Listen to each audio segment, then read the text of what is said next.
Hey, podcast listeners, I'm TJ. And I'm Julie. And in episode 68 of the Pixar Post Podcast, we're going to chat all about the latest Onward and Toy Story 4 news. We're going to chat about Pixar's 7 upcoming films in production. We ask if Pixar is looking to develop projects outside the United States again, and dive into Pixar's talks that they're going to have at upcoming conferences. Disney Plus news. We're going to talk about award season, but wait, there's more. We're also sharing our interview with Pixarian Cynthia Slavens, who's the director of studio mastering and operations. We're going to chat all about Pixar's move to remaster films in 4K, and the best part that you're going to learn while listening is that Pixar goes back to the original source frames and upgrades from there. They don't just stuff pixels and do light upgrades. They're really going in, and you guys are really going to love this. Yes, right? I know. I mean, honestly, I think you could have talked to her for like hours. Oh, sure. I mean, it's total geekery stuff, and I was all over it. So, but before we dive into all of that, we have Pixar trivia. And are you ready? Oh, no. Did you forget? No, I did not forget, but I'm not prepared. All right. Remember to leave some time for the folks listening along to guess along. So feel free to shout at your windshield or into your mind if you're listening along. So the first question is, what % of monsters in Monsters Incorporated had the same tongue in their character rig as Mike Wazowski's tongue? What kind of question is this? Hang on. 15%, 50%, or 90%? This is unbelievable. All right. This isn't like a typical trivia question. Why not? I'm going 90. You are darn right. And it's because it was a fun fact from the Turin Science Behind Pixar exhibit. Oh, the one that we stayed like 7.5 hours in? Yes. It might have been longer. It might have. But yeah, good guess. Why did you go that way? I just thought of the rig, and I just figured, because it was Monsters, Inc., right? Right. And I figured they would have used the same kind of rig for most of the monsters to save money and time. Well, there you go. Excellent guess. Thank you. Educated guess. Yes, educated. Yes. All right. But a guess nonetheless. Yeah. Ooh, a guess nonetheless. Your next trivia question is... It's going to be something crazy like the first one. You're darn right it is. During the production of Up, the average animator produced how much animation in a week? 4 seconds of animation, 27 seconds of animation, or 61 seconds of animation? How much do they produce in an average week? I feel like I remember this, and I feel like it was really low. 4 seconds, 27 seconds, or 61 seconds? It's the middle one. You think 27? Yes. That is incorrect. Oh no, is it 61? That is incorrect. It really is, because that was my first choice was going to be the 6 or the 4 seconds. I was like, there wasn't a 6. But yeah, 4 seconds. Mm-hmm. That's crazy. I know, in a whole week. I mean, but that was my first inclination too. Darn it, I should have. Also from the Science Behind Pixar exhibit. Yeah. Now in Denver. Denver, Colorado. All right. So, yeah. Well, good job. Oh, I mean, those were not easy questions. Yeah, no, those were good. So what do you say I knew that second one too. Oh, man. Could have been 2 for 2. That's okay. That's all right. So what do you say we dive into some news? Yes, there's so much. Yeah, let's get to the juicy stuff first. So the first thing here is that Mark Nielsen, the producer of Toy Story 4, was interviewed by Digital Spy, and this is like for the in-home release of Toy Story 4. So he said, his quote was, "There are, 7 other feature films in production at Pixar that are all lined up that are really exciting that we have crews working on, or that have crews working on them. So, Onward and Soul are 2 of those 7, so that leaves 5 more. Now, there are confirmed that Domi Shi is working on an original, so that leaves 4 more. It was said before that Brian Fee was working on an original, like John Morris, the president of Pixar Animation Studio. Jim Morris. John Morris, the voice of Andy from Toy Story. Yeah. Isn't that who that is? I can't remember. Yeah. But so yeah, he had said that Brian Fee was working on original a couple different times. So if that's the case, that leaves 3 unknown.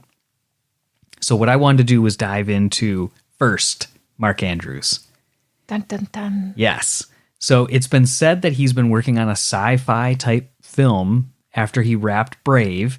I ran into him at the studio at the Incredibles 2 event, and I said, oh, I'm not trying to get anything out of you, but we're just excited for your upcoming film. And he's like, oh, it's coming. So I think we've brought that up on here before. But then we were totally confused because he's been posting pictures of him like working out in his like personal gym, going on planes, pitching projects. Right. And he wasn't listed as a member of the Pixar Brain Trust on the Toy Story 4 credits. The senior creative team? Yeah, the senior creative team. I'm sorry. Yeah. So that was interesting. Which perplexed us. Yeah. But then there was this whole, to muddy the waters even more, there was a Pixar in Concert event on September 19th with Michael Giacchino, and Mark was there. Mark Andrews was there.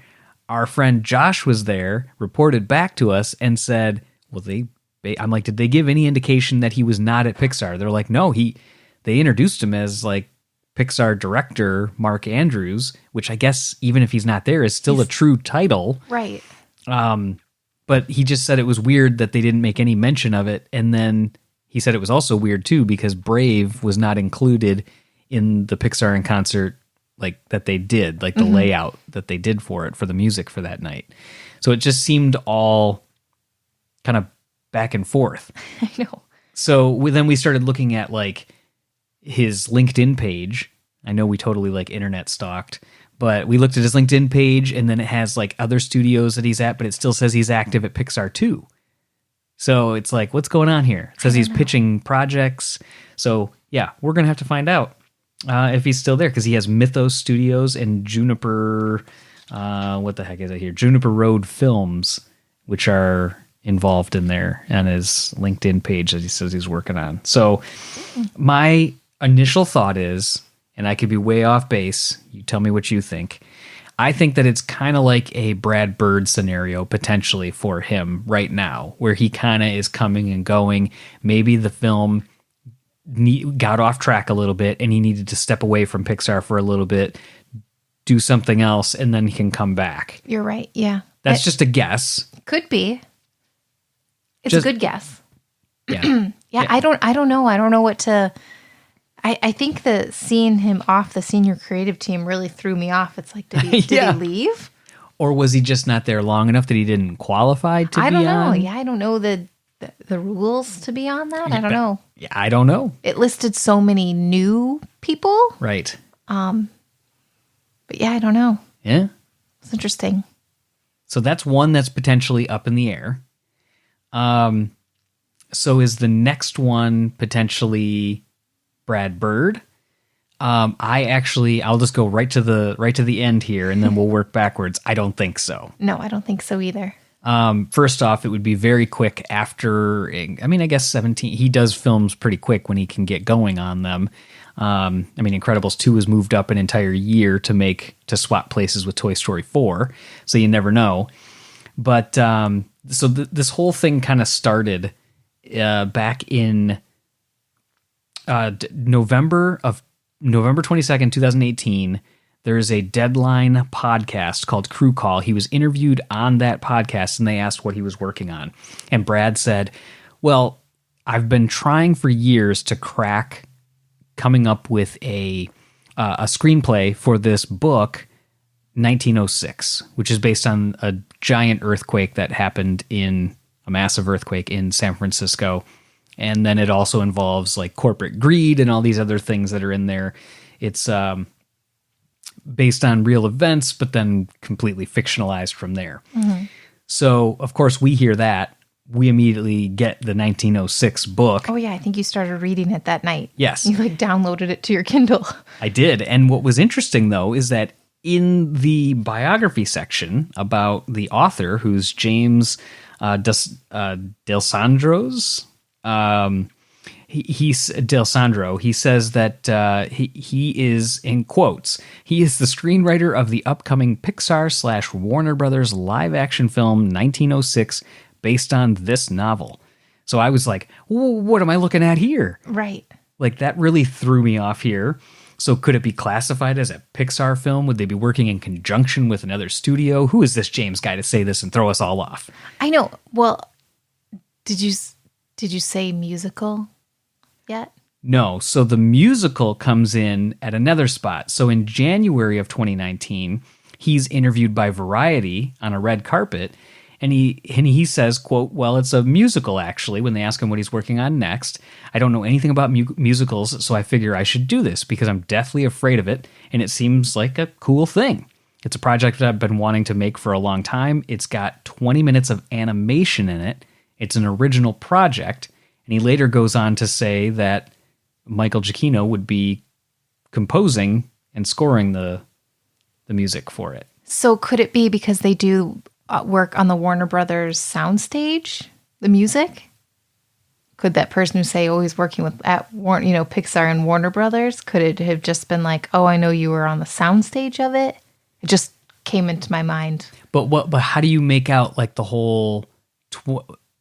So okay, the 20 minutes. So let's separate a couple different things here. Okay. So first off, the 1906 project. I actually don't think that has anything to do. So you can almost like take Warner Brothers out of it. Right. I thought that originally. Okay. In looking at it again, I feel like, and again, I could be way off, but I feel like you can take out the Warner Brothers Pixar thing. I feel like James, the author, had written that, or somebody wrote that, and it was like in error. Yeah, maybe not the case. But the only thing that we have heard at this point is because at the View conference, which is going on currently, it's October 21st through the 25th, Brad Bird is a keynote speaker at that, and his biography on that website says he is currently writing a live-action musical, all right, that tracks with what he said in January, for Sony Pictures, which is fine because he never said who it was with, which will include 20 minutes of animation, he said that, and feature music by Michael Giacchino, he said that. So the question is, the 20 minutes of animation, will it be involving Pixar because of his connection to Pixar? Will it be 20 minutes of hand-drawn animation because of how much he loves that art form and did it with the Iron Giant? Mm-hmm. And the Brave Little Toaster, right? Mm-mm. Oh. Did he work with the Brave Little Toaster? That was John Lasseter. Oh, that's what So the question is like, is Pixar going to be involved in this? And what is this project? It's not, we're assuming not 1906. So what do we think? Yeah. Oh, sorry. Had to get Luxo off the board so she didn't stop recording us. Who's our cat? Yeah, who's our cat? She decided to walk over it. It's like the ending of Inside Out here during the credits. I know. She's beep, like... boop, boop, beep, beep. She's like making cameos just like our live streams. Mm-hmm. Well, when I heard about it, I mean, when you think about animation on top of live action, you think two films, at least I do. Okay, let's see if it's the same one. First and foremost, I think of... Mary Poppins. No, I think of Roger Who Framed Rabbit. Roger Rabbit? Yes, those are the two I think of. Second is Mary Poppins. Yeah, those are the two I always think of. Roger Rabbit first, and then Mary Poppins. That's funny, because I think of Who Framed Roger Rabbit first, too, but I thought you were going to say it, so that's why I said it backwards. But then there's a third, because I loved this movie as a kid, but I don't know if you've ever seen it. Okay, I'm listening. What is it? It's a Disney movie. Bedknobs and Broomsticks? Yeah. I don't think I ever have seen it. Okay. But I know it was a hybrid film. Oh, man, I loved that movie. It probably... we can watch it on November 12th. That's right, Disney Plus. Ooh, what's going to be the inaugural thing we're going to watch? I don't know. One of the originals? I don't know. We're getting off topic, but I can't wait. I know. That's going to be super exciting. It's like 2.5 weeks away. So, you're right. But, okay, so with Brad Bird, though, the thing that gets me thinking, too, and I think this might be where you're... Well, maybe not, but the 20 minutes of animation, is that exclusive to the beginning? Is that in the middle? Is it the end? Or is it a blend, literally like Mary Poppins or whatever, where they're interacting together? Oh. Because it could just be like an opening sequence in animation. It could be. It could be. Or like they go through, I don't know, like Stranger Things. They go through a portal and then it's like it the becomes upside down, animation. yeah. Yeah. And that's like the animation part, and then they come out, and everything's fine. So I'm going to go out Like on Enchanted. Ooh, right. Yes, Enchanted does that. Like when she comes from her world Yeah, into that's kind of another hybrid. Okay. That's probably... Because there's more than I thought. Oh, there's a bunch. Yeah. I've been cataloging Disney Plus movies. It's like over 700 that I've written out. And yeah, there's a lot because I'm putting in categories as far as, are they hybrid with live action and animation? Are they just animation? There's another one like The Friendly Dragon. Pete the Magic. Yeah, Pete's Dragon. Well, Pete's Dragon, but there's another one. I'm forgetting what it is now, Yeah. but it was before that. So anyways. That's interesting. So then who else? Who else do we think could be some of these films? Well, so we've got a whole bunch of folks that it could be. We've got Pete Sohn, who is off of The Good Dinosaur. We've got Bob Peterson. Now, he's doing Forky Asks a Question, but those are shorts. There's like 10 of them. Yeah, I was going to say they're brief. Yeah, not only are they like 2 minutes. Right. I don't think it's going to be a long, drawn-out series. Like you said, it's going to be like 10. It's going to be like those Disney Junior shows. Yeah. That kind of in-between. Yeah, it's like really quick, and they never do a second season of them. Right. It's like Nina Needs to Go. Yeah. That's like the first thing I think of. So who else? Do you have anybody else in mind? Steve Purcell. Yes. Okay, he would be in the running. Kristen. Is it Kristen or Kirsten? It's Kristen Lester, right? Kristen Lester. Yeah. And who is the... Rosanna Sullivan, and then Brian Larson, who has now done Smash and Grab as well as The Legend of Mordu. Right. So he's a seasoned short director. But who is the girl storyboard artist that you are always talk about? I'm forgetting off the top of my head. You're always right like, now, she's going to but direct. I don't think she's there yet. I know, but I don't think she's there yet. Oh my gosh, why is this driving me nuts? I know, well, you talk about her all the time. Yeah, and that's not cool that I can't remember it right now. I know, it's because I put you on the spot. That's correct. I mean, but I'm also just thinking of Carrie Hobson just because of the fact that I just talked to her for Toy Story 4 event when we were there. Okay. But this is, I almost had it. It was one of those things where you can like see the name flash in front Adrian of your Molina. Adrian Molina, yes. I think that's a good one to look towards now. He kind of definitely earned his stripes working with Lee on Coco, with Lee Unkrich on Coco. Ronnie Del Carmen, who was involved with Pete Docter on Up and Inside Out. Right. Gosh, I feel like there's so many names. There's a ton of potential. The other thing to think, Louise Smythe. Yes. Yes. Again, love her. She hasn't expressed interest, at least that I'm aware of. No, you don't. This is totally going off like conversations that you and I have had that you always tell me. You're like, oh man, she could direct with like how I believe she can. How she does like the storyboarding. Yeah, and I think everything. she totally could. Yeah. So, there's a lot of names. There's a lot of potential. They are continuing to push diversity. So we don't know what other, cultures, what other, women might be involved in the directing chair. Obviously Domi Shi is a huge one there. But there's just so many options. You got Bobby Rubio coming right off of Float, Edwin Chang for Wind, and then I'm forgetting Loop. Oh man, Megan. But yeah, there's just so many options that are out there right now. It's almost like, how do you determine who these last two couple films are going to be? I can't wait to find out more. I know. And they're through 2024? Well, that was allegedly. Well, that was our projections. Oh, okay. So we know through 2022 has been confirmed by Disney. Oh, just given the dates. Got it. Given the pattern that they have been doing, it would be June of 2023. And then if they're going to continue to do this, the one film, 2. Exactly. One film 1 year, 2 films the next year, then it would be in early March of 2024. Yeah. I wrote it in the post as just 2024, projected or whatever. Yeah, I don't know if they're going to keep doing the 1, 2, 1, 2. I have a feeling I think they will. Yeah. That's just my thought, though. I love it, but it's just... Sure. It's a lot. Yeah, it's a lot. Plus, they have to then compete against their own studio when it comes time for award season and everything. Is Disney doing like a 1-2, 1-2? I don't think they are right now. Yeah.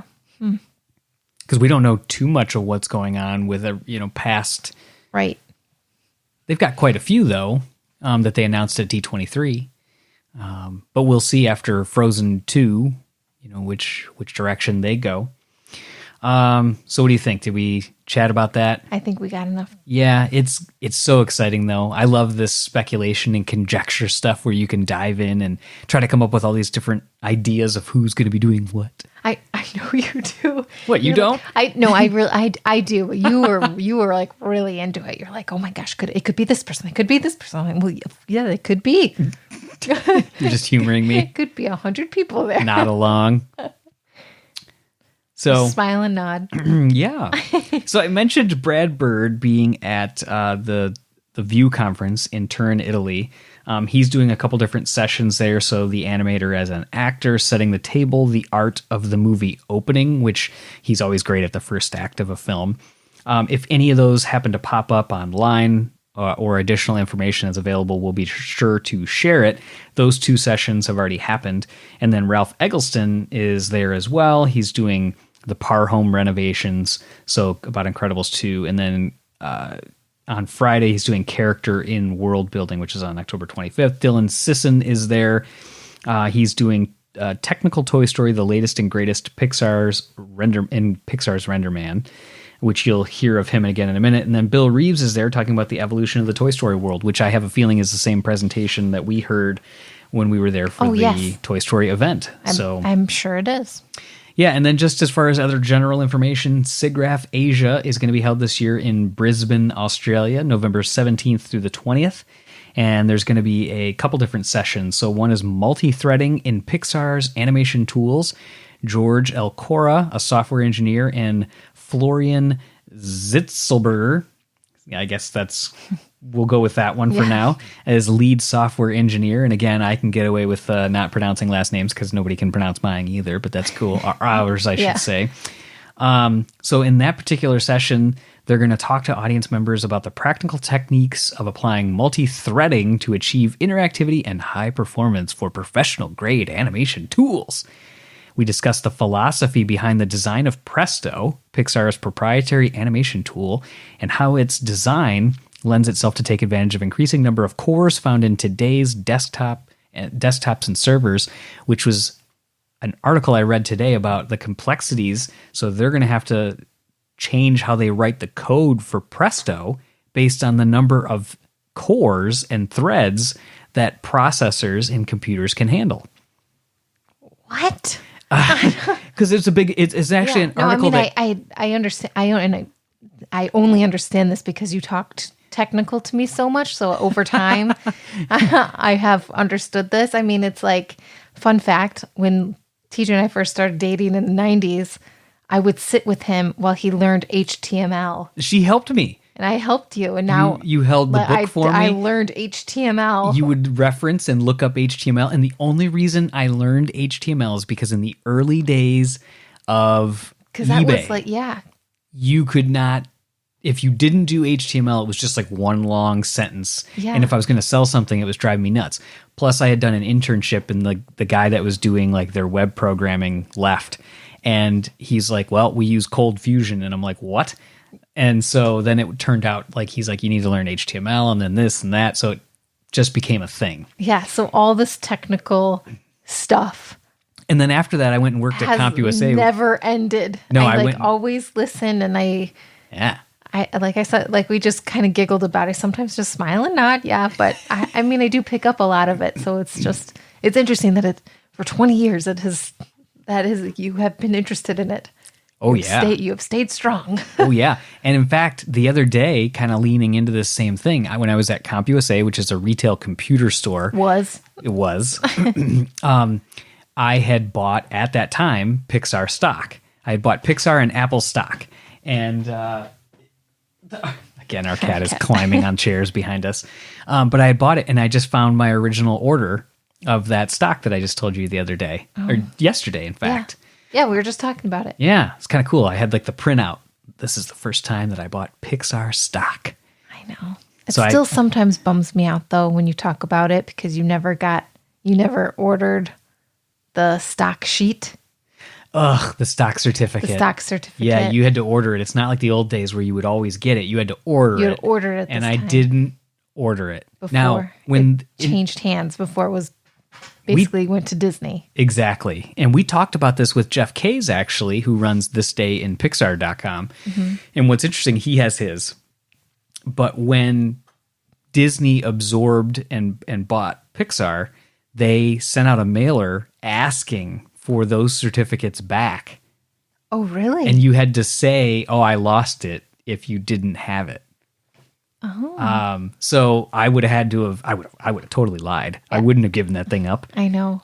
But I so regret that I never got one. And I've looked on eBay since to go buy one, and they're like hundreds of dollars, and it has somebody else's name printed on it. Yeah, I know. And you know what? That's like, gosh, that's like the one thing that like hurts my soul for you, because I know it would have been so cool. I know. That's like, gosh, and you bought it so long ago. Oh yeah. And it's just like, that's like the one thing. I remember how bummed you were when you're like, really. Why didn't I do this? Yes. Yeah. I know. Sorry to get off track, but isn't it funny how long Pixar has been like a part of our lives, even before we were doing anything regarding the website? Well, even before, I mean, so you and I we've been together since 1999. Right. So, I mean, obviously Pixar was like 95 was their first official theatrical release. Yeah, they existed before that, but I mean, we knew of Pixar because we we saw the Jiggling Lifesaver commercials and stuff like that, but we did not know it was Pixar. No, not at the time. Or the Tropicana. Oh, then that Tropicana commercial with the straw smashing into the orange. Mm-hmm. Or the gingivitis fighting in the boxing ring. Or Listerine. But yeah, I mean, yeah, it's been around us so much. I mean, even before we started the website, I was outside the gates trying to convince the security guard to let me in when I was there for a business trip in California, trying everything. It's just crazy how much it has been around and how much it just centered on that versus like Pixar versus like animation in general we loved, but it was just, there's always been something about it. And I wish we could go to all of these SIGGRAPH sessions. Look at this loop back here. I know you would. Ooh, yeah. I might be sitting there just a little. Well, for SIGGRAPH, it's so technical. So technical. And in fact, Jeff and I have talked about it, a couple other people too. It's kind of funny. We've been like, we would love to go, but a lot of it would fly over our heads. But it would still be cool just to be there, absorb it, and learn even more from it.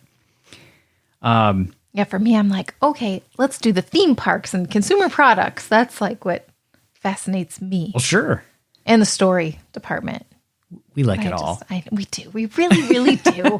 So I mentioned at the view. I feel like every time we talk to someone, it's like, oh. Yeah, I like that too. I like that too. Yeah. I mentioned that Dylan Sisson, who's the marketing manager at one of the marketing managers for RenderMan, was at the View conference. He's doing that exact same session, the technical Toy Story, the latest and greatest in Pixar's RenderMan. So he's doing that session each day, and it showcases Pixar's core technologies that help make Toy Story 4 possible. RenderMan and Universal's scene description. During production breakdowns and demos, you'll see the latest RenderMan workflows for lighting and look development, featuring powerful interactive workflows for artists. So the thing that's cool there is just, that's essentially a sales pitch presentation for them. Mm-hmm. Keep using RenderMan, keep doing what you're doing. The session that is really kind of exciting, because it's so new, is the Making of Onward session. Ooh. So this is Tuesday, November 19th. So coming up in like a month, we're going to hopefully get some news. SIGGRAPH usually posts some videos. Hopefully we can get a video that shows a couple new things from Onward. So if that is taking place on November 19th, correct. Possibly that's the reason why, I guess I could say it. Yeah. That we're going out for the Onward press day. Oh, so that way they already have footage done? Well, yeah, not only that, but because, they're going to be talking about it. So maybe. Yeah. Yeah, I don't know. Yeah, but that's pretty exciting. So it says there's not, well, actually, I was going to read the description, but they kept that one pretty quiet. So it basically just says it's with Renee Tam, Lightspeed lead at Pixar Animation Studios, takes you through the making of Onward. So that's about all we know there. But I'm excited to see what might come of it. There's also one other session, which is proactive large-scale pipeline efficiency management, which is going to be with a couple other studios involved in that one. But Renee is speaking at that one too, where audiences are said to learn perspectives on balancing the creation of amazing visuals in tight production timeframes. So there's going to be a couple others from Animal Logic, Disney, Frame Store, and Industrial Light and Magic along there with Renee Tam from Pixar. So pretty cool. Very cool. Yep. Okay. So then the other thing that got our attention was this. I'm starting to I read into it, possibly too much. You read into something? Wait, I overanalyzed it? Hey. It's like, did you go to the grocery store? Talk about overanalyzing. It sure is a good thing that my title at work is an analyst. Yes, it is. So, so something else that popped up a few times that we wanted to explore a little bit more. Again, not saying that this is the case, but the first thing came up with a group of journalists that, well, I guess there's journalists and business leaders from 2 different countries. And so the first one is Disney India recently set up a session for a group of journalists to head out to Pixar and chat with the president, president of Pixar again, Jim Morris, and Republic World, and other websites. So Republic World is the website, and others had noted, quote, while the films already have a huge fan base in India, the animation studio president, Jim Morris, said he is planning to expand in the country. Talking about his plans of entering the Indian market, Jim Morris said that he is open to suggestions on how the company can flourish better in India. So what does that mean that he's planning to expand in the country? So, yes, so I don't know if that means, you know, they're expanding to help with the Disney Plus programming, you know, due to maybe budgets, you know, maybe outsourcing animation and work to do the film, like the Disney Plus streaming like shows quicker. It's, you know, very possible. Kind of like just like the, you know, the Disney shows that are on the Disney Channel and stuff like that. That just kind of like get siphoned off real quick. They're made very quickly. Well, they have to because they're coming out weekly. Yeah. And the production cycle. Yeah, and production. You can't put as much budget towards it either. And he goes on to say that in the article that there are differences. He said, you know, essentially, I think I'm going to bring this up later too, but, you know, he talks about the fact that they're a feature film production house and that's going to be their continued focus. You've got they're producing Forky Asks a Question and Lamp Life, but then you've got Monsters at Work, which is through Disney, Disney Toon, but then you now have, they aren't actually doing the animation. They are doing it through a French animation studio called Dwarf Studio. So, and you know what? Sorry to interrupt you, but I also thought like, maybe they could be doing like an Indian inspired film or something. Well, they certainly could, because if they could see the impact of how much like Coco had on Mexico and Latin countries in general, they could be saying, we could expand here. There could be really good opportunities for reaching that audience as well. And we know, I believe Sanjay Patel is now at Netflix because he has his whole, you know, expansion of his book. Correct. So don't worry, Gee Happy. He is doing a series there called just Gee Happy on Netflix, which is a children's animation series. Yeah, and it reminds me of that UK show, Hey Duggo, that Leo sometimes watched. Doesn't the animation kind of look like it? A little bit. Yeah. Oh, that's right. Especially with like the elephant trunk. Yes. Yeah. How it's just like everything's very, you know, rounded. Yeah, but it'll be interesting to see how it turns out. We're excited for Sanjay Patel, who did Sanjay's Super Team, going over there and doing that. But you're right. I mean, it could be so many different things. Yeah. We shall see. But then the other part of this that had me thinking too is Armenian Prime Minister, again, I'm going to have to pronounce this one, Nikol Pashinyan, also met with, in the article, it was funny, the article on the website, it was just news.am, mentioned they met with the senior VP of Pixar, and there was a picture. There was no caption or anything, but I knew from the picture it was Katherine Sarafian. Mm-hmm. And she was there leading up to an October 6th through the 9th. There was a World Congress of Information Technology in Yerevan in Armenia, where he noted Armenia is interested in cooperation with Pixar Animation Studios. I hope that you will find the opportunity to start some kind of activity in Armenia. So Pashinyan briefed guests on the process of creating good tax conditions for high-tech companies too. It just seems like that's two instances in almost a month period where you're hearing people saying, I want to work with Pixar, or Pixar is saying, I want to work more with your country. Mm-hmm. So I feel like there's something there. Now that one you might be looking into too much. Okay. Which, you mean both of them? For Katherine. Okay. Yeah, because it was I don't know her background, but maybe she's Armenian and maybe she happened to be there and spoke with them or just was she doing was booked something at the event. Yeah, so she was booked at the event, and that's just them saying, we would love to work with you. That's not Pixar saying we would love to. Correct. I know that's not, I'm saying where Pixar said it is with Jim Morris, where he was saying, I'd like to work to find a way with India, but it didn't say work with them. I don't know. But it just feels like with all these Disney Plus shows, there's got to be more production houses that are going to do this, because Jim Morris mentioned, I don't have the budget and the time to do these things because we are staying focused on feature films. Their core focus. Which is so literally this is taking bits and pieces from a bunch of things, and I'm trying to make a story out of it. I know. This literally is like 15 stories, like 15 different articles. Yeah, I mean, but it just, you start to get whiffs of things and you're like, what is that smell?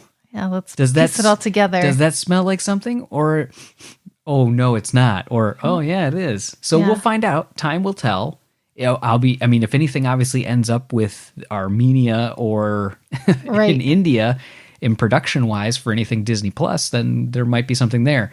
But the thing that gets me thinking about, too, is if that's the case, what about Pixar Canada? Yeah, because Pixar Canada... That was part of... They were going to do more of the shorty shorts, the Mater's Tall Tales. Yeah. They did Partysaurus Rex. They did some tunes. They did some parts of Small Fry. Yep. It's like, okay, so... what would that mean for that? Because Ed Catmull was like, he said it in his Creativity Inc. book, we made a mistake. We wanted to keep... Would it not be Pixar? I don't know if they would brand it Pixar. It definitely would not be. Yeah. At least I don't think so. Yeah, I think this would be an outsourced, like they're doing with Monsters at Work, where another studio that is geared and built for doing television shows will be able to do it. To do it quickly rather than just call it a branch of Pixar. Correct. Kind of thing. Yeah. That's the only reason I'm thinking all this stuff. Because because we heard that article. It's a good discussion. It's a good. Yeah, that's exactly what it is. Because we've got that article from Moto Expo, which was in September, which was the Pixar's biannual event. Yes. It used to be just an all-around car show. Now it's an all-electric car show, which is pretty neat that they changed it up. And they changed the names from Motorama to Moto Expo. But this year, the writer of that article mentioned that he heard as an afterthought that Cars was going to live on as a Disney Plus series, or that it was going to streaming. Yeah. So that, you can start to just, I totally get, I know. Because I'm hearing it I'm like, okay, where are they going to produce it? Then Jim Morris says, we can't really do that here. Then you've got articles at that same time of people being like, we could work with you. We could do it, yeah. And, we'd be interested in working with you, Pixar. So there's a little bit of courting going on. There's maybe. Courting. I like that. So, yeah, I'm going old school. But anyways, it doesn't mean it's anything. We've belabored that point, but I just wanted to at least bring it up because it's interesting. I got a whiff. Yeah. So Disney Plus, just a couple weeks away. We're super excited still. Be sure, stay tuned. We're going to be doing more. I already mentioned some of the cataloging that I'm doing and some things along those lines. We talked about, from my notes here, I'll mention the part. So this was from Outlook magazine, which again was another, it's outlookindia.com. And where Jim said we challenge. Oh, this is an interesting one. Oh, no. This is the storyline one that I'm like, what is happening here? So. Oh, this is the one that the Pixar theory people are going to. Oh, jump right all over. Yes. So Jim touched on something else when he was talking about Disney Plus. And he said, we challenged ourselves in terms of things like what we could do for Disney Plus that would be similar to the impact on streaming that Toy Story had on cinema. So first off, let that sink in, that he wants to try to do something that has an impact of changing, like groundbreaking. Yeah. That's what I think of. Right. So we're playing with different types of storytelling and things that could only be done in a number of different shows that have to thread together in some way. ...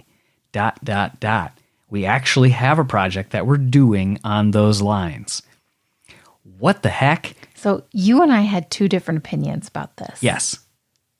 I took it as how cool would it be when you thought of that Pixar pipeline project and how to interview someone, when we interviewed someone from each department of where the film is comes to fruition and which departments it goes through all the way to its theatrical release. Right. So that's how you were saying that they would be interwoven. That's how I think they could be interwoven. I think it would be cool to watch a series of shows. Yeah. Shane Dawson, Jeffree Star-esque, YouTube stuff, but documentary style. Right. Videos on how each department does a film and have it be one of these upcoming 7 films. And then up till the end of the release date. Well, that's what I want. Well, and I think that's why I thought that. Yeah, I agree. I think that would be very cool. There's 2 parts. One is he says, I want to do something that's going to be similar to the impact that Toy Story had on cinema. That's just a documentary. No, I think that's a big impact thing. I don't know. But they're talking about playing with different types of storytelling, which I guess could play into, now that I'm saying it again, it could play into what you're talking about. But it says could be done in a number of different shows. To me, this feels like separate properties. Yeah. And these properties, so when I posted this, it was funny. The Pixar Times, our buddy Samad over there, he wrote back and he said, Pixar Cinematic Universe with a wink. So it's the Marvel Cinematic Universe where they all are interwoven. But so he did Pixar Cinematic. I'm not well, that's kind of what that sounds like. Yeah, I guess. I don't know. I hope it is something that's a behind the scenes thing too. Yeah, I really, really want a behind the scenes thing. But I just love that documentary-esque style. But stuff. In my mind, I don't see how that could be impactful in such a way that for me it would be impactful. For our knowledge, for our entertainment. He's speaking to you. Yes. This directly goes out to Pixar Post. This one goes out to Pixar Post. It's roller skating in the 80s here. Yeah. Gosh, that was the best roller skating. Absolutely. Sorry, not to diverge. All right, everybody, shoot the duck. Oh man. We're gonna slow this one down for all the lovers in the house. All right. So award season. going from roller skating to award season. So we wrote up a post recently. So can Toy Story 4 win the Oscar for Best Animated Feature up against a record-setting 32 films? So this got a ton of conversation on our website. And well, because that 32 will go down to like 5 or 6. it'll go down to 5. Yeah, at least that's what they said. The Academy had So the written. Academy goes to 5 and That'll be the final that then gets voted on for the official. But so people were like, well, Toy Story 3 won, and that was a sequel. That was one of the common comments out there. And I said, well, yes. And I understand not everybody has time to read all the articles yes. that we're writing. So I'm not saying like, go read the article. But we said that is the case, but that's the only one Yes. that has ever won. That's The only sequel that has ever won an Oscar for Best Animated Feature. So now, granted, that category hasn't been around for decades and decades and decades, but it has been around for a couple decades. It started in 2001, or a decade. Mm-hmm. So it started in 2001. So that's been still quite a few years with no other sequels, and there's been plenty nominated. But we've also had a rash of other things other sequels that have been overlooked, which, I mean, don't even get me started on some of them. I know. You know, Monsters University not even getting a nod. That still is one of my, you and I have talked about it so many times on our live streams, on our podcasts. Yep. How Monsters University, I mean, it's unfortunate that it came out when Frozen came out. Right, but it still deserved a nomination. Still deserved a nomination. So we'll stand by that. Cars 2 was the first time that a Pixar film since it was created hadn't been nominated. That was surprising to us because of the quality of the film, at least visually, and some of the other films that were in the category. Again, not putting anything down for them, but it was just like, oh, okay. But that's okay. Finding Dory, and this is where somebody was like, but it made over, in the comments, Toy Story 4, they're like, it made over $1 billion. Well, so did Finding Dory, and that didn't even get a nomination. No. Which is crazy talk. All the technical advancements, the water, the way they animated Hank, Yeah. they, you know, without a musculoskeletal system, you know, I mean, it's like, come on. Cars 3 didn't get a nomination. So there's plenty of films that are sequels that don't even get nominated, only one that's won. And then you've got the largest film grouping that's ever happened with 32 films. So that's a big group. Again, what I want to stress, though, is it doesn't mean, because I wrote the question, can it win? It doesn't mean that it can't, but it's going to be interesting to see this year, too, because the films that are going to be in this category, so many of them are sequels. So you're increasing the odds that a sequel is going to win. You've got Frozen 2, Lego Movie 2, How to Train Your Dragon: The Hidden World, Angry Birds Movie 2, Secret Life of Pets 2. There's a ton Of sequels. So it's going to be interesting to see how that goes. On the flip side of that, first off, do you think it'll get a nomination? Yeah, I do. I 100% think it will. I do. Partly because you've got... The ending. Yeah. Because it was bold. Because it did something different. And it seems to be a trend that is going to continue now. Whereas before, it was this whole thing where it's like, you're going to keep this franchise alive as long as you can and squeeze as much out of it as humanly possible. But now it's all about, like, how do you rip it up? How do you do something bold enough to catch people's attention to get them to go to the theater? Because Star Wars, we just watched the final trailer, and it's like, the saga will end. Like, I know. And I talked to you about that. I was like, what do you mean it's over? I know. We don't want it to be over. No. Much in the same way we don't want Toy Story 4 to be the ending. Yeah. Because I still want to see more of these plea. characters. I could be the next Rey type character in the next 3 Star Wars. What is that going to be? Okay, yeah. What, 12, 13, 14? All right, yeah. Yes, yeah. I could do it. Yeah. Just give me a name and I will be the next person. Like, yes, that saga ends, but the story will continue with me.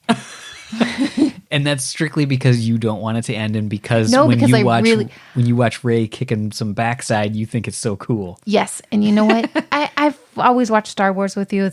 I know we're not talking about Pixar right now, but I've always watched Star Wars with you and stuff. But when that Force Awakens movie came, that changed everything for you. That changed it for me. Mm-hmm. It's it modernized such the coolest movie. Since then, we've watched Solo, we've watched the. Like all Rogue One. Like Rogue, the and I'm into them. Like I'm really into them now. Uh-huh. Yeah, but yeah. But so Jonas Rivera was interviewed, and he said, the story of Woody is not over. We've still got more to tell. That doesn't mean they're doing a movie. He even alluded to it might continue on in a short, but I think it will. It should. It should. Especially those tunes that they do. But here you go again. Here's the problem. The problem becomes. You tore them apart. First off, everybody was like, you had a clean ending with the third. Yeah. Now you tore them apart. Now you're going to give me a short and all of a sudden, like, show them like video chatting or something. We talked about that in our review. Like, unless it's separated again and it's just about Woody, then it feels like, what are you guys doing again? I don't know. But again, we say that every time. Yeah. But then all of a sudden it's like, you see it. Like we said with Toy Story 4, it's a film I didn't know I needed, but I wanted, but I liked it. Yeah, you're right. Didn't know I wanted, but I needed. Yeah. It's like, get my verbiage right. Yeah, whatever. So the flip side of this is short films. So likewise with the feature films, it was a record number of films. The short films were also a record number. There was 85 that are submitted. That's crazy. Yamahama. So this was an exclusive to cartoonbrew.com, and he had mentioned that in that not all of the short films have qualified. Actually, I think this was linked through from the Academy, but they had mentioned not all of the short films have qualified officially. They have to be presented in a certain length of time in a theater. They can't just be, web-based or anything like that. So they're submitted. Right now they're eligible because they still have a time frame.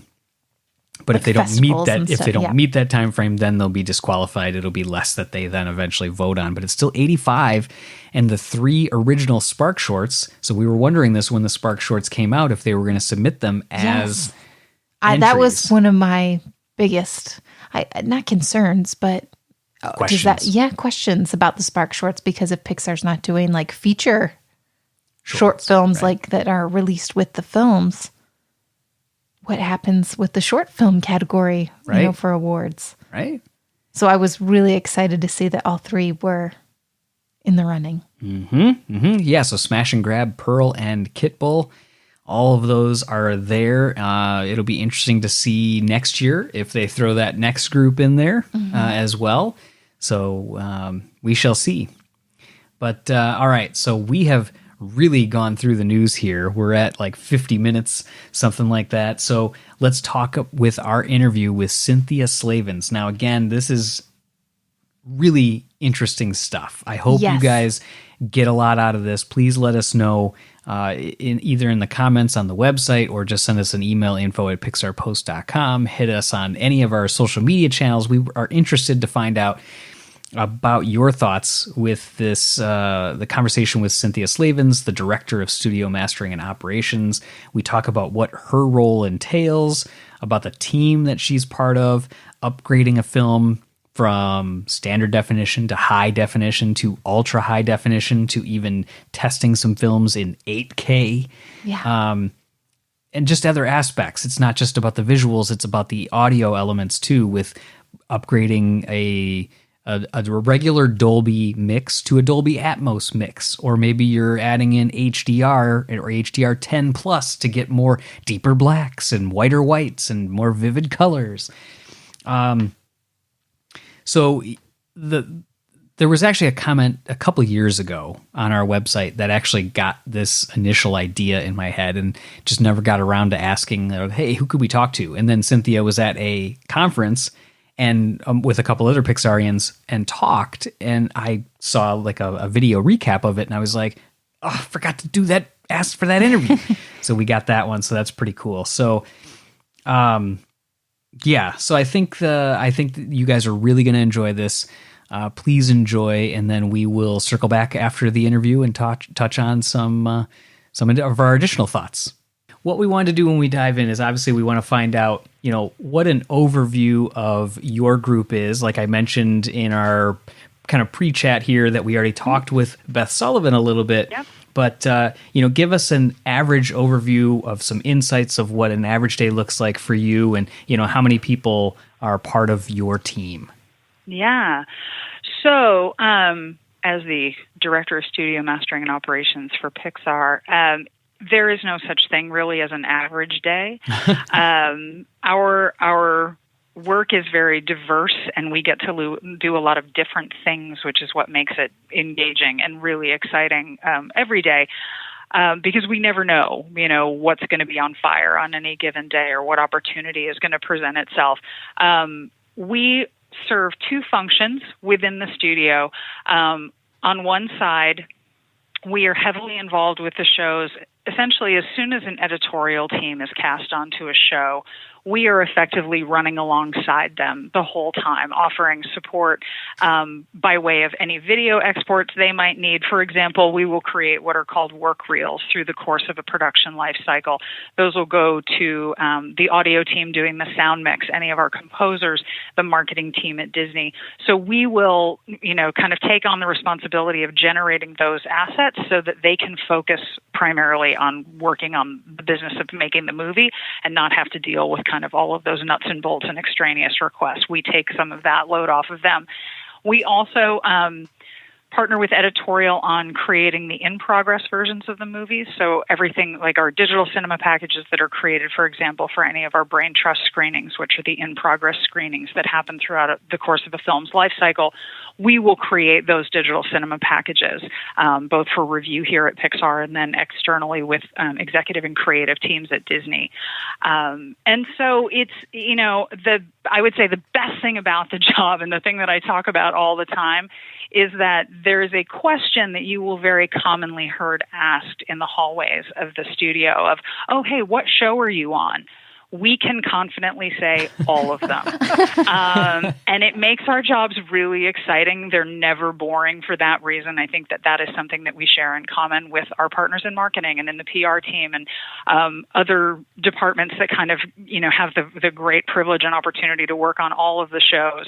And so we are working on kind of myriad content at any given time. For example, we've just put all of the finishing touches on the home deliverables for Toy Story 4 as of some number of weeks ago. Those are obviously being released out into the world now. Mm-hmm. We are gearing up to start the theatrical finishing work on Onward, which comes out, I think, worldwide next March. Yep. And I think worldwide because it's one of these that is releasing internationally everywhere right out of the gate, and that's new and different because usually it'll be like, okay, we'll have 30 some odd territories that release simultaneously with US, and then some number of territories will trickle off into the future. And no, this is everything all at once. So we're working on that. So we're working very closely with our partners in marketing right now on finishing all of the trailer assets for Onward as an example. So we've got lots of different stuff, lots of different moving parts, different pieces of content in support of each of the shows coming through the department at any given time. The other kind of role that we serve within the studio is we're kind of the gatekeepers and the keeper of the keys on the Pixar catalog. So if there is a request for a remaster or a new version of one of our films, those requests will generally filter to us, either by way of Jesse Schroeder, who's our the post-production producer here, or Jonathan Garson, who's our head of marketing, who, they will say, okay, Disney has an ask for this version of the feature. And because we were the last people to touch it, it usually makes the most sense for those requests to come to us, and then we will be the ones generating those assets for re-release. Gosh, this is so fantastic hearing all the different details. Yeah. But you teed up perfectly into my next question, which was to talk about the remastering, because that's actually what got us thinking initially is seeing all of the in-home releases that are coming out with the new artwork of like the splash of the watercolor in the background that are in 4K for home release. Yep. So since, you kind of went that direction, let's go there and let's talk about jumping into a remaster. You said it makes sense for you guys to start looking at it, but how do you decide based on what's available, what's out there? How do you jump in and start tackling what you want to improve? Or I heard you say in other interviews, plus many times, and where to kind of pull back a little bit. Yeah, I think that, to a certain extent, there is. So I should lead with, generally speaking, anytime we are remastering one of the films, it's because there is either the upcoming release of a sequel that sort of warrants the remaster of those. I think, we've talked quite a bit about the fact that Toy Story 4 afforded us this lovely opportunity to be able to revisit and remaster Toy Stories 1, 2, and 3 in the run-up to the release of Toy Story 4. The other motivating factor will be a new format in the, as you mentioned, UHD, HDR, Atmos for the home. As this has become, a direction that Disney has wanted to head in, they obviously start looking at their catalog across all business units to say, okay, what are the titles that we feel would be, good, content to have in the marketplace. So then they'll come to us and say, hey, we want your movies. And we say, thank you, that's amazing. We would love to do that for you. And then it becomes a little bit of a game of Tetris in that, say, for example, with the most recent UHD remasters that we've done of a significant portion of the catalog, that request initially came to us when we were just about to start theatrical finishing on Toy Story 4. And I sort of looked around at my team and we sat down and sort of held hands and said, okay, are we prepared to take this on in this moment under these circumstances? And I think that the thing that, if I'm talking about our department and our responsibilities, I think that if we're boiling down our job descriptions to their kind of simplest principles, it's to protect the movies. And, if we have the choice between being able to do the work ourselves, even if that's going to be a little painful, and farming it out to somebody else, we are always going to opt for the former. We're always going to opt to try to do it ourselves. So in the case of the most recent remasters, what we do is, the greatest benefit that we have in that context is that we, Pixar, are able to go back to the original source frames that live on our render farm in their nascent state. They come to us, as rendered, ungraded. So we are essentially starting with kind of what we refer to as the ground truth of that content.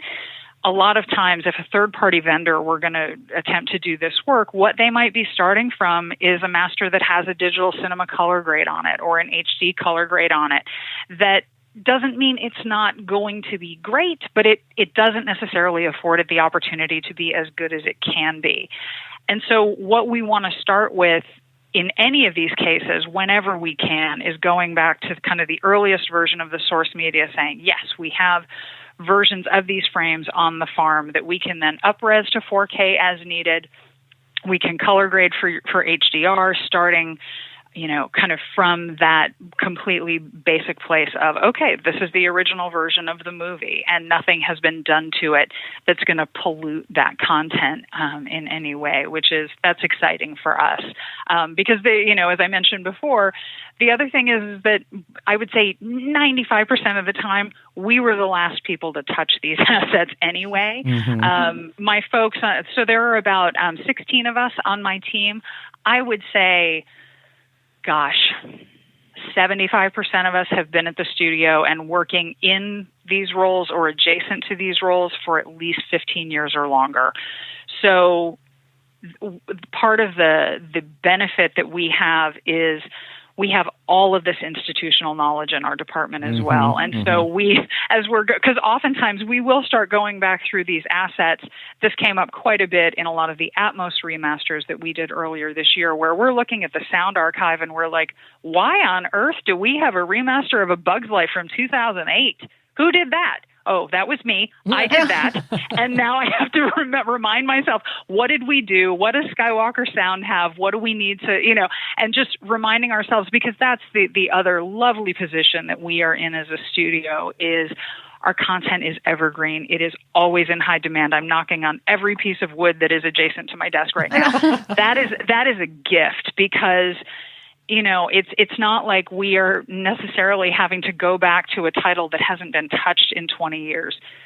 95% of the time, not only has that title been touched in fairly recent history, it's been touched by one of us. So we are the ones who can say authoritatively, this is where the bodies are buried on that title. This is why we did what we did. And then there are the funny little esoteric things that'll come up that you don't think about in the moment as being the tiny little snowball that starts rolling down the side of the mountain.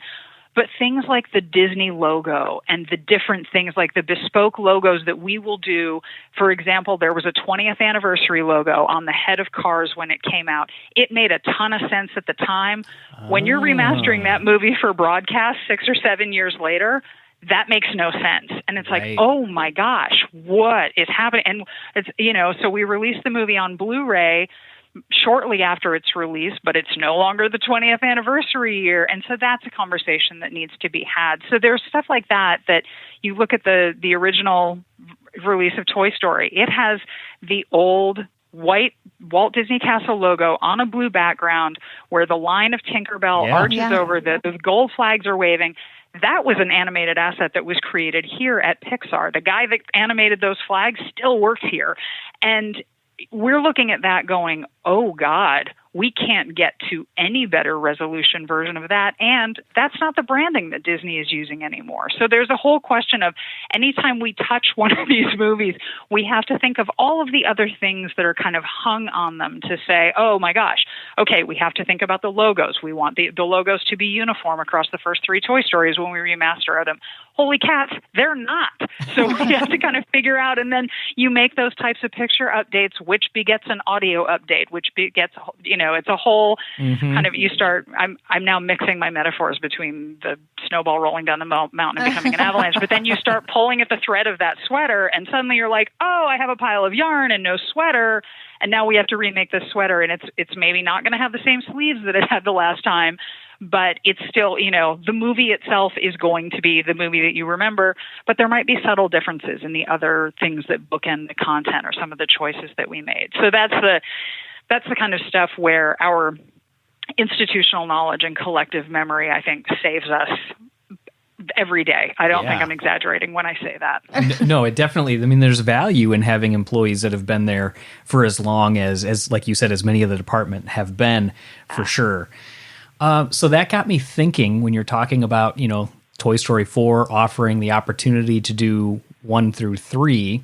Yep. So the thing that I think is going to resonate with our listeners on this that's really exciting is, so you're not just getting a pixel-stuffed upgrade of 4K if you go buy the new in-home release. You're getting all of those other instances of the snowball and the yarn that you're talking about that begot something else, that are going to be potentially lightly improved, but yet still feels like the original story. So it's not just a visual, real brief upgrade. There's a lot of information and details that people get in those in releases.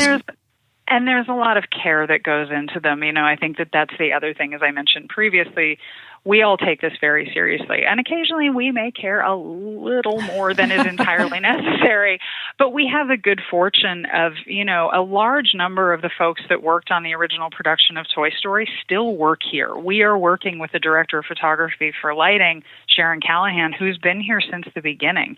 And when we're sitting in the grading suite with her and revisiting these movies, we want it, to look like the movie that everybody remembers, because we don't want to go so far in a different direction that suddenly we've disrupted, this beloved asset that people have, hung their childhoods on. Mm-hmm. But at the same time, we give Sharon this lovely opportunity to be able to explore this different space. And I think that we found that quite a bit, particularly on Toy Story 2.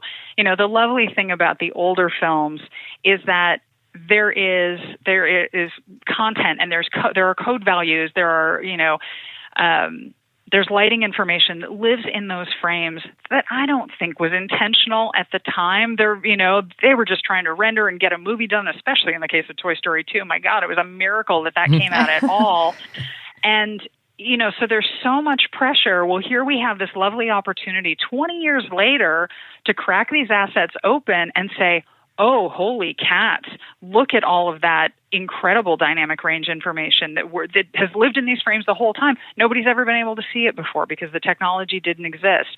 So these are subtle differences. It's not like, we're not changing the color of Buzz Lightyear. We're not reinventing the wheel on the film or the characters, but there is so much lovely, rich detail information that, the opening sequence of Toy Story 2, if you look at that, if you compare the standard dynamic range to the high dynamic range, it is night and day difference as far as we're concerned. And that's the stuff that's really exciting. That's where it's like, oh, holy cats. And we'll look at Sharon and say, did you know that you were, she's like, no, this is amazing.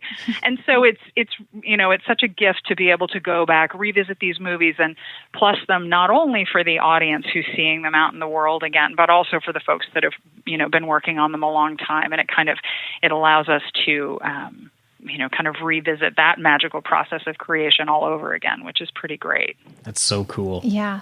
And you had mentioned like the Pixar Archive. So do each remastered version, does it go into the Pixar Archive?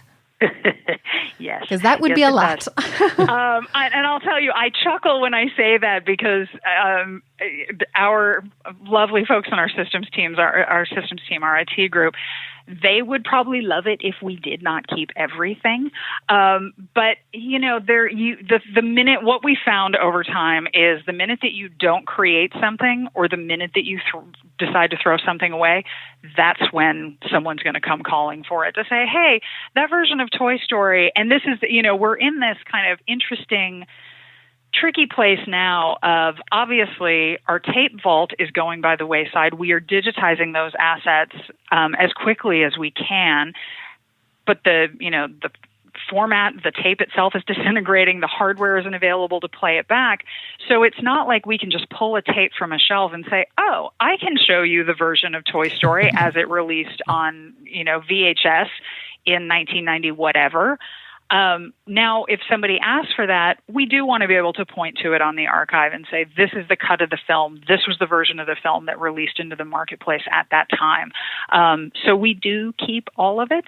I think there are people that would love it if we didn't. But, as I said, the minute that you don't, that's when somebody's going to come hunting for it. Yeah. Wow. So what would be like the average turnaround time to do a typical remaster? And I say typical meaning like there's really not a typical.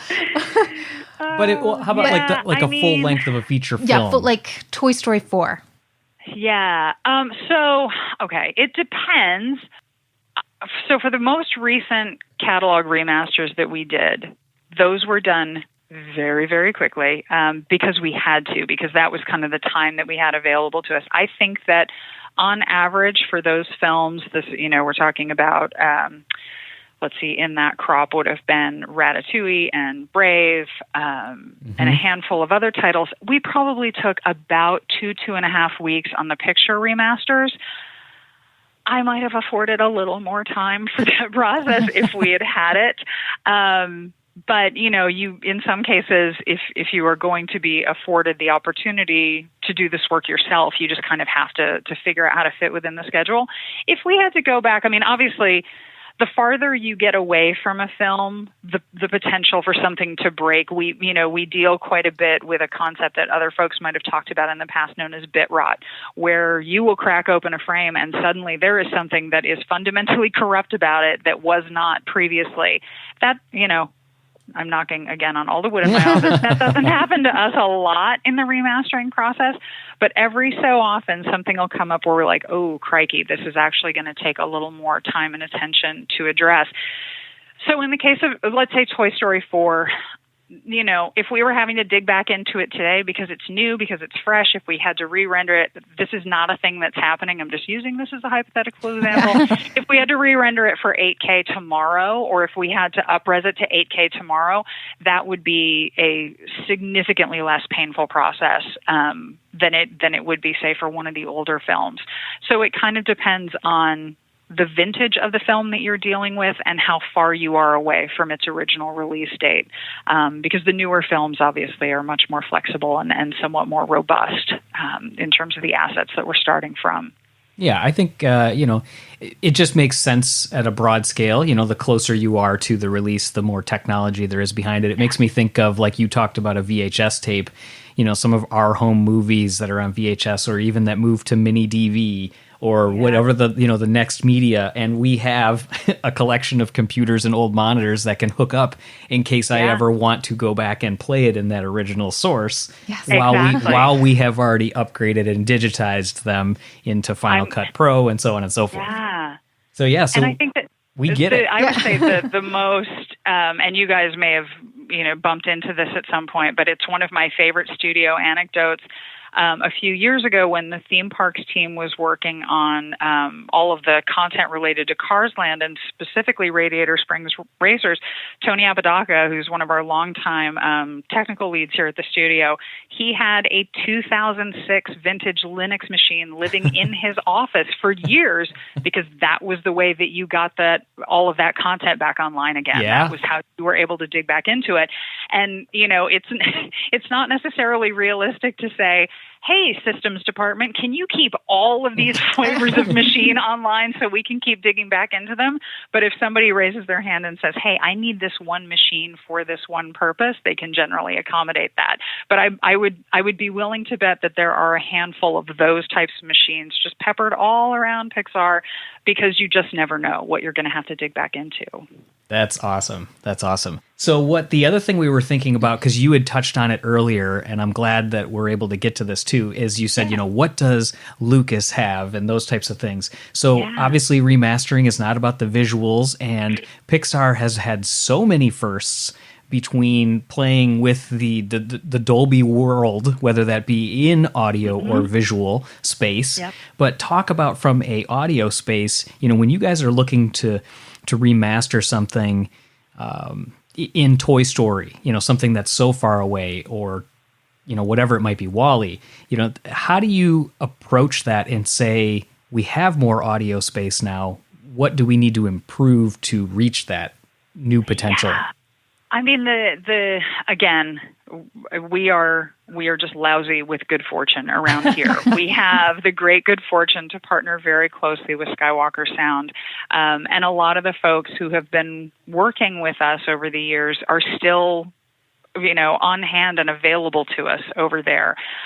Generally speaking, our rule of thumb, for lack of a better term, is we go to whatever gives us the widest spread. I mean, if we only have a 7.1, if we only have a 5.1EX, that's where we're going to start from. We're going to go back to that space and say, okay, what's the greatest number of channels that we have available to us for this movie? And we are very honest with ourselves about what might be creatively available in these spaces. A lot of the titles don't necessarily lend themselves to that, but, you mentioned WALL-E.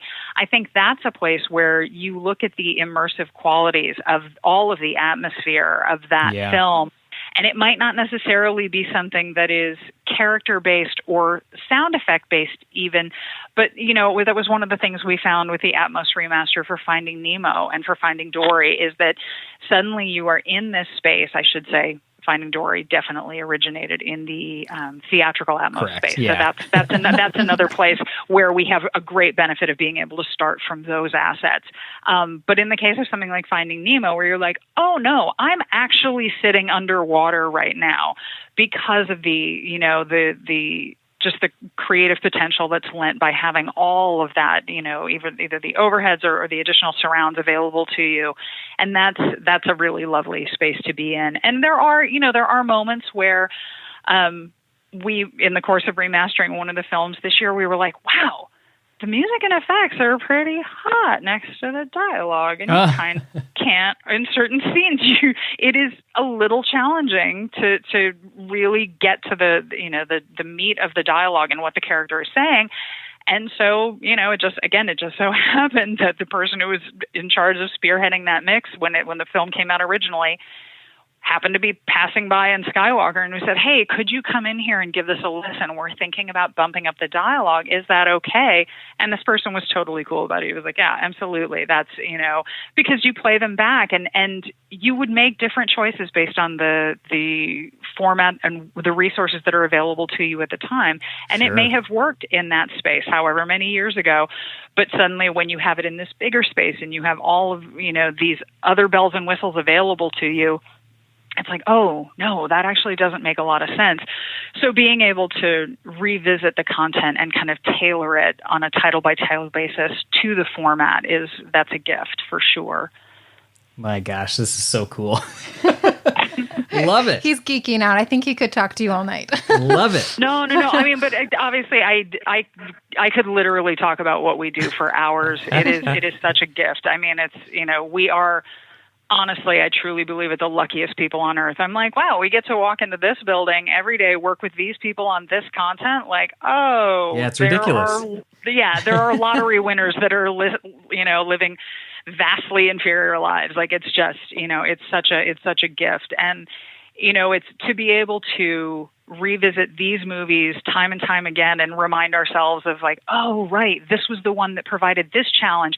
And to have the opportunity to kind of have them live on in these new formats and in these new spaces, that's the stuff. Like, that's, you can just put the big rubber stamp of that's a career. Like, this, it's amazing. So I could talk about this all day. Yes. And well, we appreciate your insights and your input. And like I said at the beginning of this, what kind of teed this whole thing off is us seeing all the batches of remasters that were coming. Yeah. And then obviously what's coming out as part of the Disney Plus launch that's coming.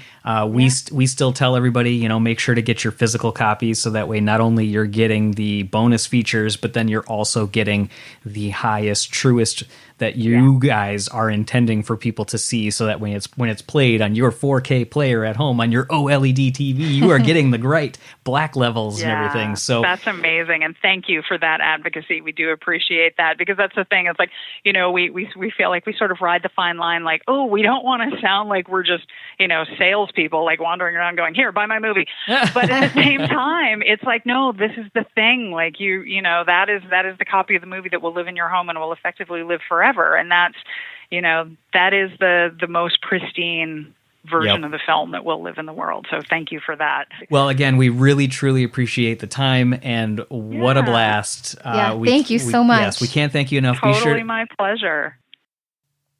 All right, so that was the interview with Cynthia Slavens. What did I tell you? Wasn't that darn good? Yes. Okay, so she's so kind. Oh my gosh, I know. It was like literally talking to just such a... like an old friend. An old friend, gentle person, such a kind spirit. And I mean, I feel like so many people, like everyone that we've talked to basically at Pixar has like been just so inviting and so warm. Yeah. Everybody likes to talk about their craft. Yeah, I know. But I mean, like, gosh, I guess when I was doing like accounting, bookkeeping stuff, I did not like talking about my job. Well, because you weren't creating something. Yeah, you're right. This is creating. This is... your work didn't have an archives. No. Like these kind of things, like, I mean, I guess record keeping is archives, but you know what I mean? Like, there's no history here. There's nobody that's clamoring over this stuff. But I think that was I would talk about that. Like, I'd be very enthused because I'm volunteering at our son's elementary school, and I'm really excited about it. So maybe... But, I mentioned the archives because that's actually like, the part that I think you were really excited to learn the most about is like, keeping those versions. Yeah, just keeping like all the outdated versions now too. Like the ones that they keep remastering. I think that's interesting. The different introductions. Yes. How she said like, while we had the castle that was like a 25th anniversary or whatever. That's amazing that they're like, wait a second. We have to change that because it wouldn't make any sense. Yes. Yeah. So just really cool. It's just cool, fascinating stuff that you just don't think of, but it's someone's job to think of it. Well, I guess part of me also thought, ignorantly, I guess, that, you know, them putting the castle in at the front, like part of me would be like, well, that would just be like a patch in later. It wouldn't be part of the actual film. But when they deliver it on film, it's the whole... in the old days or now on digitally, it has to be the whole thing presented. They're not like there's not somebody in the booth like, go camera 1, go camera 2, go feed 4, you know, like, yeah. So it's really cool. Yeah. I thought that was really interesting too. And obviously, like I mentioned it going in there too, I just love that whole balance of keeping the integrity of the original film. Because anytime you're touching an original, it's like, ooh, what's going on here? Right. You know, like when they redid Jaws, you know, I know that was, you know, we had talked about that and they did like a whole extra thing on the Blu-ray about how they scanned the original film and then they went through on each frame and took out like the scratches that were on the physical film that weren't there. And it's like, you know, I'm glad we have both versions because then you can see both. So that's one of the things that, you know, when we were telling her, like, you know, we tell people like get these physical copies still, don't just do streaming because things can change. I mean, scenes can come in and out. Look at what happened at the ending during the credits of Toy Story 2. There's edits that happened there. And now, unless you own the physical copy, you don't have that. Yeah. So it's interesting, like, not only could you go back and see these things in their original form again, but then you could compare it against the others. You know, maybe you prefer one over the other. Even the bonus features, this isn't related to this at all, but there's a version of the DVD of Monsters Incorporated that has just like the audio for the film, but not like it's the visuals, but not any of the dialogue. But they got rid of that on subsequent releases. Like it doesn't exist anymore. Interesting. So it's like, okay, you could hear just without them speaking, you could hear just like the Foley work and all this other stuff. It's like super cool. But yeah, they don't carry the same thing through on each version. So I think that they're touching on some of these things with Atmos and other things like that, that it's good to have all of these versions. Now, obviously, you can't do that for every studio. You can't do it for every film, or else you're going to have a huge house with a ton of money that you've spent on all these things. But for us with Pixar, because of the quality and the passion that we have for these films, we find it highly worth it, and we hope you guys do too. So hopefully you took as much out of that interview with Cynthia as we did. It was fantastic and a lot of fun. So until our next chat with somebody else, I think that about wraps up this show. What do you think? I think so. All right. Well, that takes care of this episode of the Pixar Post Podcast. Of course, be sure to follow us on all of our social media channels, Twitter, Facebook, Instagram, YouTube, Pinterest, and subscribe to our podcast on Apple Podcasts, Google Podcasts, Spotify, Overcast, or wherever you listen to your podcasts, frankly. Lastly, if you like today's show, let us know. Rate us on Apple Podcasts, leave a comment on our site, or send us an email at info@pixarpost.com. Signing off as usual, I'm TJ. And I'm Julie. And be sure to stay tuned to pixarpost.com all week for the latest Pixar news. Bye-bye.